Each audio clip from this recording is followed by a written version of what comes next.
150. Isang joke. Balik tayo ng 150.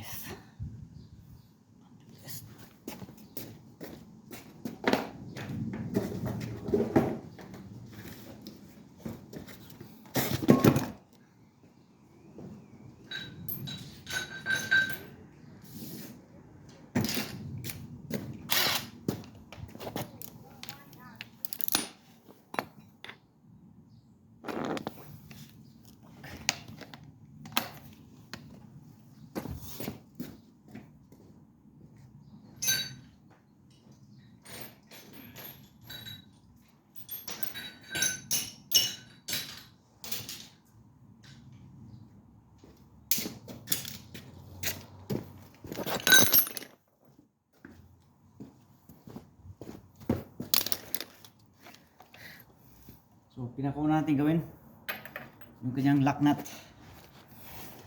Ang tanggalin muna natin first yung lock nut para hindi matensyonado yung kanyang lock nut, no? Kasi pag tinanggal mo to lahat tapos iniwan yung lock nut, may posibilidad na mahirap tanggalin ang lock nut. So, lock nut muna. Yan. And then the following. See? Ano siya? So, pwedeng talangan natin dito. Gaya ng ginawa natin dati.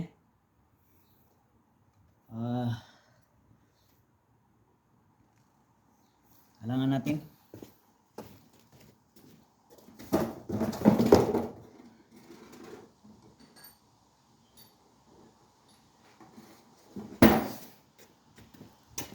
Kung gusto nyo ayaw magbaba ng gulong, ito kalang natin between sa air vent ng kanyang ano, like this, and then it will push against not to rotate. Okay.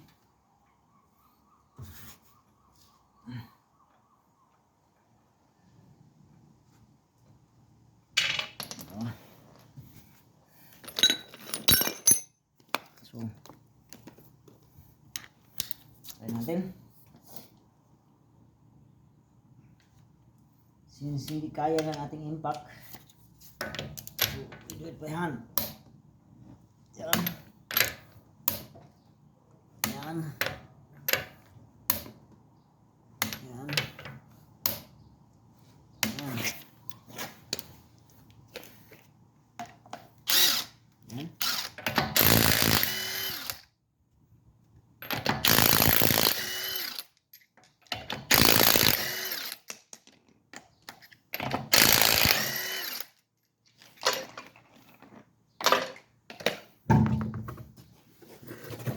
Ilalim. Yan.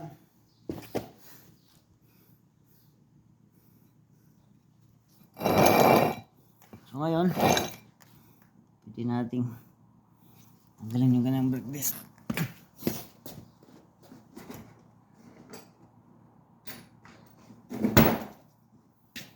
Brake disc, tanggal tayo ng brake disc. But before that, tanggalin mo natin yung brake carrier, no? Brake caliper and then brake carrier. So,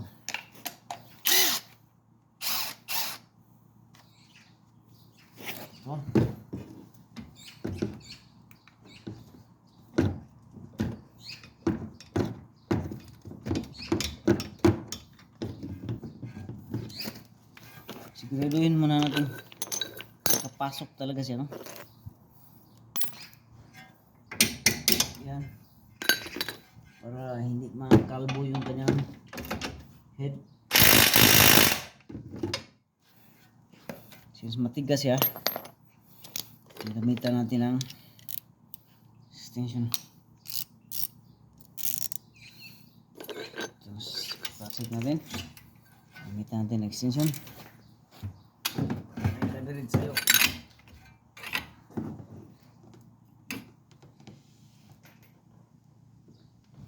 Tigas talaga. Ayan ito. Super tigas.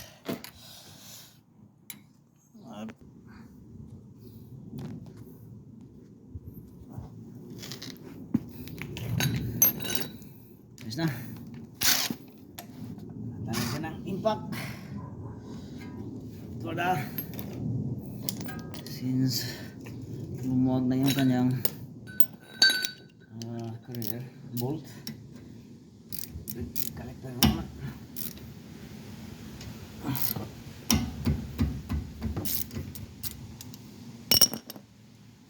Mabilis lang ito guys.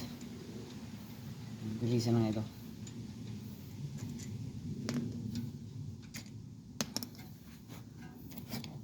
Tapos isquash nyo gano'n. Ayan. Hangir.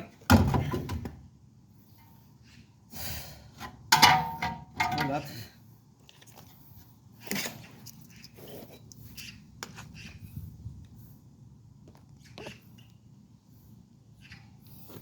Clean up. Clean up. Then get the brake pad on the other side. Squeeze it like that. Yeah. And put the one back tool.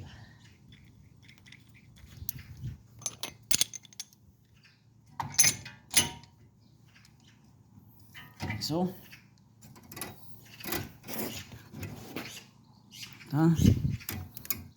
Buwan nyo lang yan.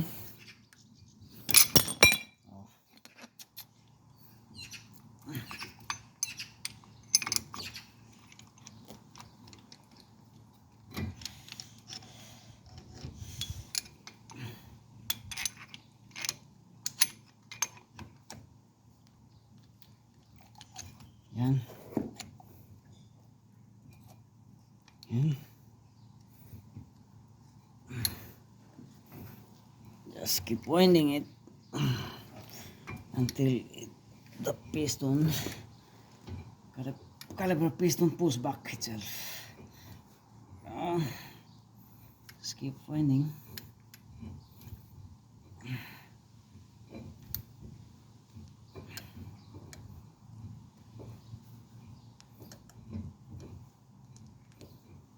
Okay.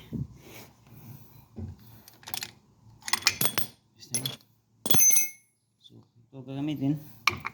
Push against that. To do the job faster. Now,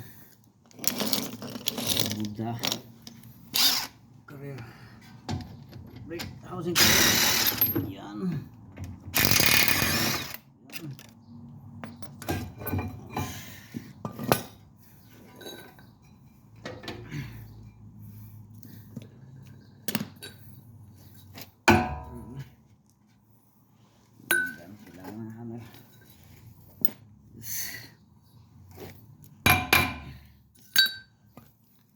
Tayo ng hammer mamaya. Dahil tamad tayong mayroon akong hammer, kaso tamad tayo. Pag wala kayong hammer guys, itong gagawin nyo, boom, tanggal. Yun lang. Yun lang pagka wala kayong hammer. Yun ang gagawin nyo. Minsan kasi may mga bagay-bagay na kailangan nating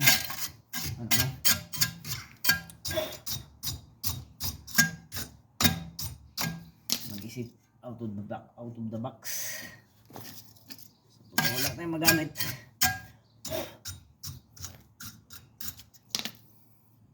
so yun.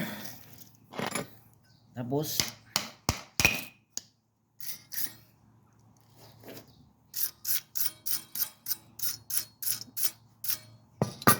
linisan nyo lang ito ng konti, yung kanya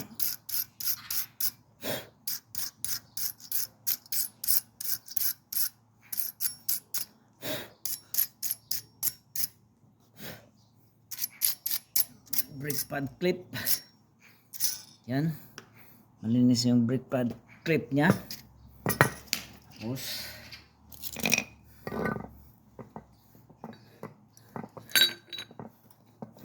galawin nyo yung kanyang pin, locking pin, yan, or slider.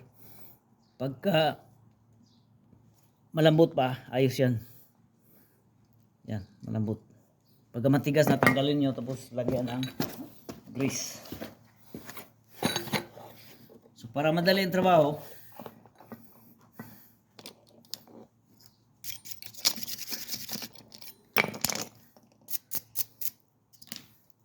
so itong kanyang tawag nito,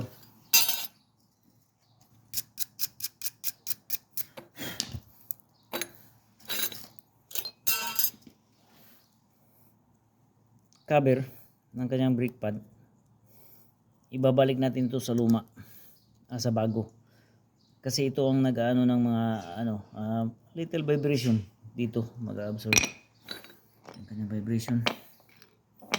Babalik natin ito.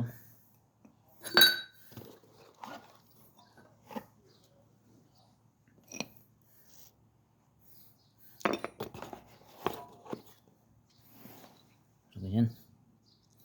Natapos na natin yung kabila. So nabuti natin isang lang, kinunan natin ng coverage para mabilis, no? So the same procedure din dun sa kabila. Itong pad cover nya sa luma, itatransfer lang natin dito sa bago. Ganito, no? Transfer na natin yan dyan. Magpe-prevent ito ng vibration kasi yung mga little vibration, sa Bisaya pa parang tsapa na rin yan, or shims. Yan.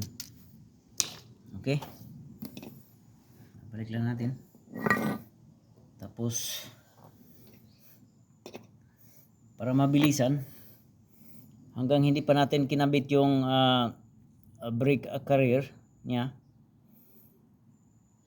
ikakabit na natin yung kanyang brake pads dito sa housing.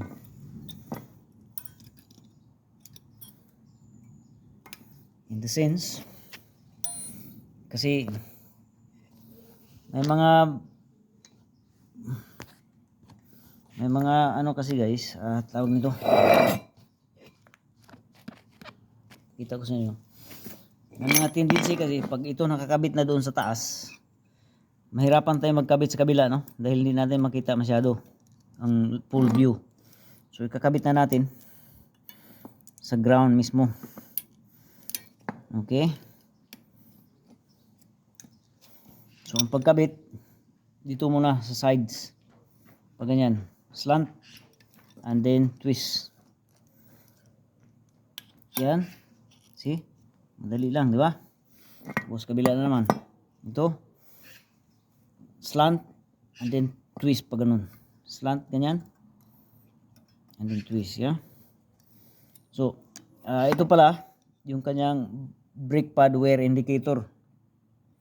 Brake pad wear indicator, pag ito sasayad na sa brake disc, magkukos ito ng ingay. Ibig sabihin, yun yung brake pad indicator, kailangan mo nang magpalit ng brake pads o brake disc.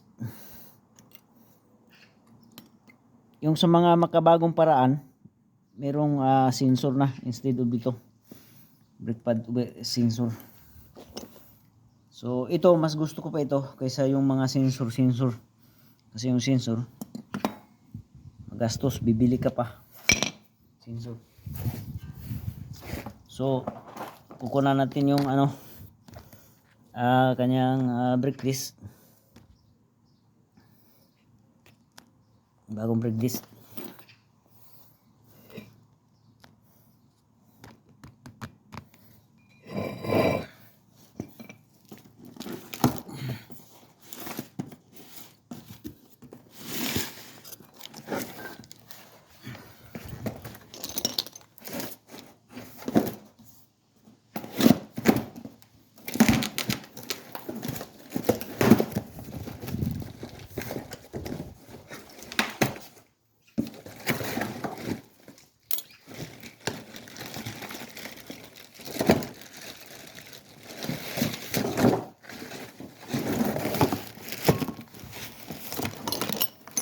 Gaya na sinabi ko, pagka yung brake disc ninyo is ganito, metal, non-coated brake disc, kailangan mo ng brake cleaner.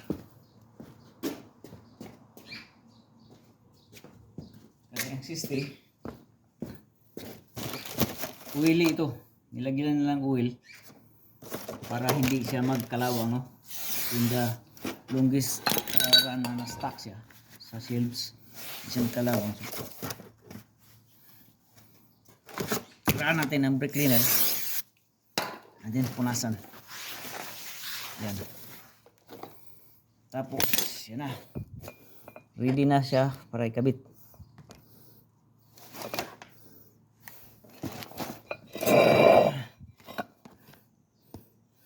Kabitan natin. Okay.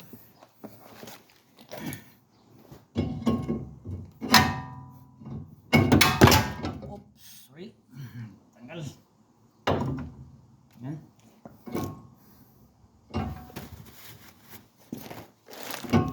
So yan, kabit na. Wala siyang ano dito. Dapat meron siyang ano dito, screw para mag-hold siya, no? So since wala,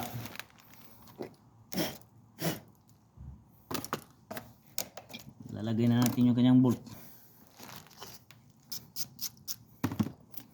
Ayan, bolt ang kanyang brake courier.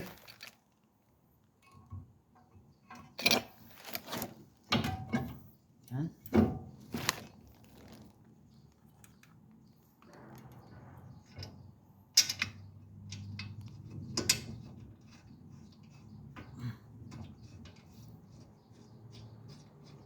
Okay. Hand tight has to be 5-7 turns para siguradong sumasakay yung kanyang thread, no? 5-7 turns para sigurado. So saka natin pangatan ng impact.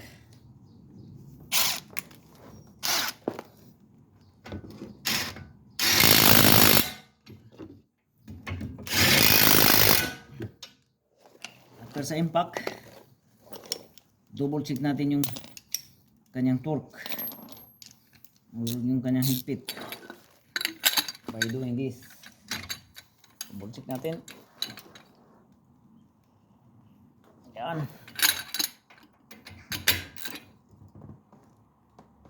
Okay. Yan. Yan. Press natin ng konti, yan. And then kakabit natin yung caliper na. Caliper. Okay.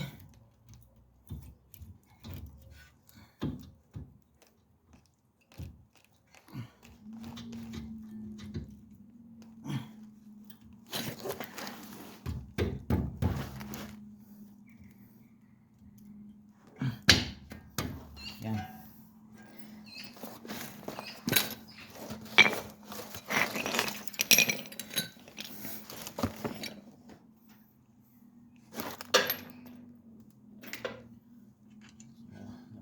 Bolt, caliper bolt, yung isa.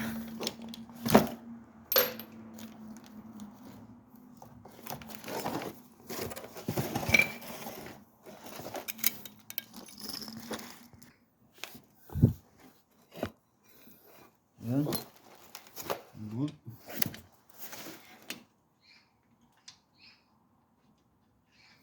Again, hand tight, 5 to 6 turns or 7 turns. Hand tight. Then higpitan na natin ito ng socket wrench. Okay.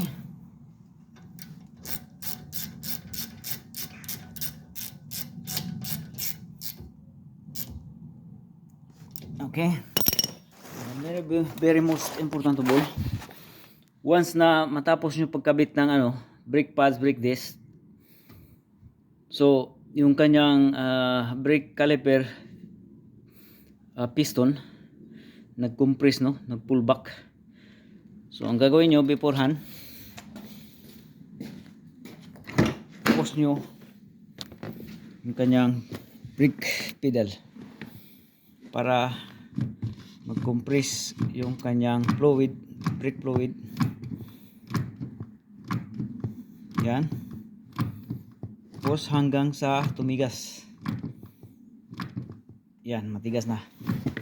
Matigas na, ayos na yan. Nag ano na yung kanyang piston. Yan,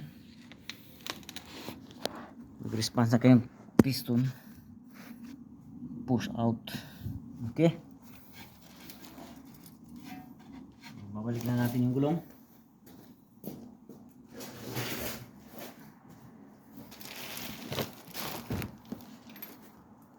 Again, unahin na natin yung kanyang lock nut, pagkabit, take position, lock nut, hand tight. Yan, hand tight na yan. And then ibang wheel bolts, yan, 5, 6, 7 turns. Ayos na yan, 5, 6, 7 turns, just to ride the threads on its respective threads. Panata ng impact, zigzag.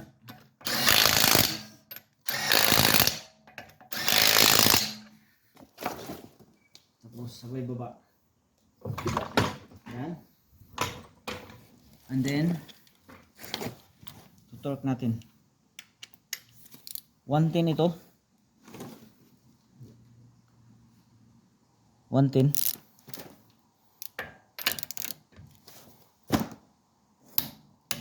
Pagka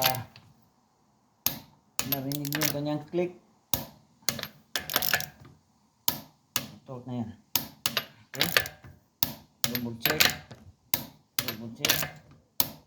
Okay, ito ang ano, mga nut muna para hindi mahirap tanggalin. So yun, tapos it-test drive natin. Okay, okay, start engine.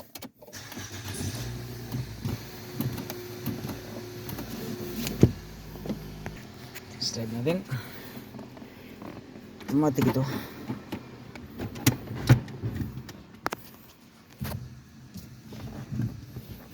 Yan.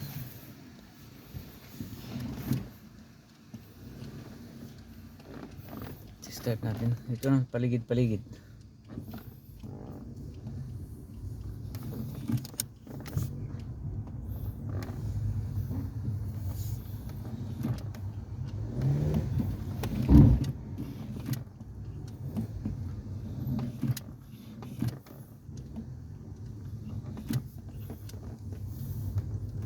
So ayos guys,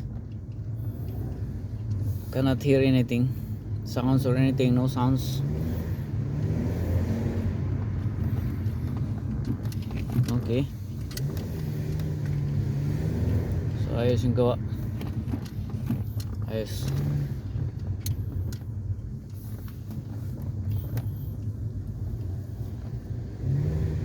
May mga tendency kasi yung kanyang dust cover